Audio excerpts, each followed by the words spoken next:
आज मार्गशीर्ष माह की मासिक शिवरात्रि है और गुरुजी पंडित प्रदीप मिश्रा जी ने मार्गशीर्ष माह या फिर किसी भी माह में आने वाली मासिक शिवरात्रि में कई सरल और आसान उपाय करने को कहे हैं। इन उपायों को करने से आपके जीवन से दुख तकलीफ कष्ट तो दूर होती ही है, साथ ही साथ कुबेर भंडारी की कृपा भी आपके जीवन में देखने को मिलती है।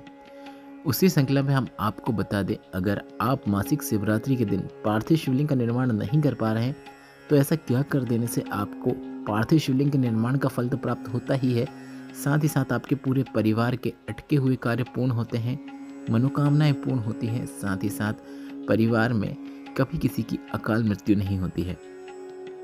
गुरुजी ने यह उपाय किसी भी माह में आने वाली मासिक शिवरात्रि में करने को कहा है।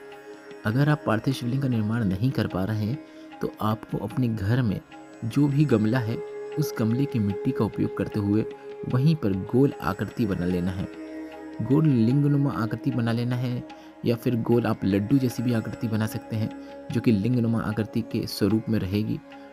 आपको उसमें पुष्प अर्पित करना है, चावल के दाने अर्पित करना है, जो भी सामग्री आप अर्पित करना चाहते हैं वह अर्पित कर सकते हैं। शिवलिंग के रूप में उसका पूजन अर्चन कर सकते हैं।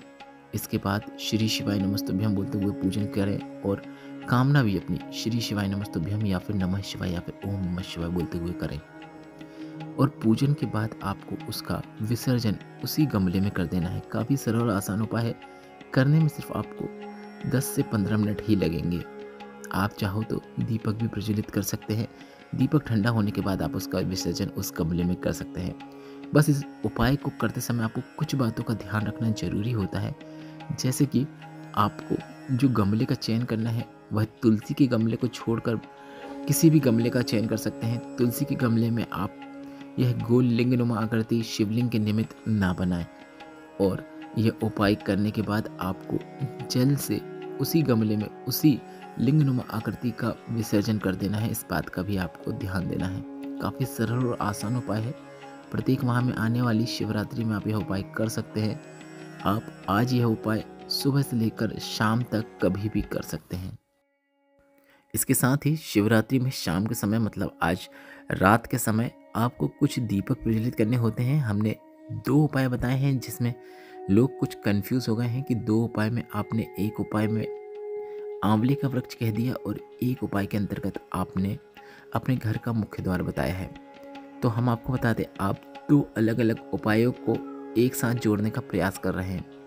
शिवरात्रि की शाम के समय मतलब प्रदोष काल में आपको 3 दीपक प्रज्वलित करने का एक नियम होता है, जिसे आपको 12 माह आने वाली शिवरात्रि में अपनाना होता है। कभी भी आपको उसमें अपने जीवन में दुख तकलीफ कष्ट होते हुए नजर नहीं आते हैं अगर आप वह नियम अपने जीवन में धारण करते हैं। इस नियम के अंतर्गत गुरुजी ने 3 स्थान पर दीपक प्रज्वलित करने को कहा था। पहला दीपक बेलपत्र के पेड़ के नीचे, जिसमें आप घी का उपयोग करें और लंबी बाती का उपयोग करें। दूसरा दीपक आपको भोलेनाथ के मंदिर में, इसमें आप गोल बाती का उपयोग करें और घी का उपयोग करें। तीसरा दीपक आपको अपने घर के मुख्य द्वार में सीधे हाथ की ओर, मतलब आपका मुख घर की ओर हो, ऐसे में सीधे हाथ की ओर। यदि अंदर घर के बैठ के प्रज्वलित कर रहे हैं तो आपके उल्टे हाथ की ओर दीपक प्रज्वलित करना होता है। इस अंतिम दीपक में भी आपको लंबी बाती और घी का उपयोग करना होता है। यह तो नियम वाला उपाय रहा जिसमें गुरुजी ने यह उपाय 12 महीने करने को कहा है।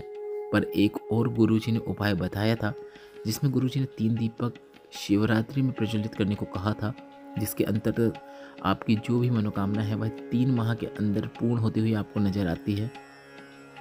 विषम परिस्थिति हो, जीवन में कष्ट हो, वह शीघ्र दूर हो जाता है। तो उस उपाय के अंतर्गत आपको वह उपाय साल भर करने की आवश्यकता नहीं होती है, सिर्फ 3 बार ही या 2 बार ही वह उपाय करने की आवश्यकता होती है। और उसमें भी आपको 3 दीपक प्रदोष काल में प्रज्वलित करने होते हैं। उसमें भी पहला दीपक बेलपत्र के पेड़ के नीचे रहता है, दूसरा दीपक भोलेनाथ के मंदिर में रहता है, पर उस उपाय के अंतर्गत तीसरा दीपक आंवले के वृक्ष के नीचे रहता है। तो आप कंफ्यूज मत हुआ करें, हम बताते हैं कि कौन सा उपाय आपको कब करना है।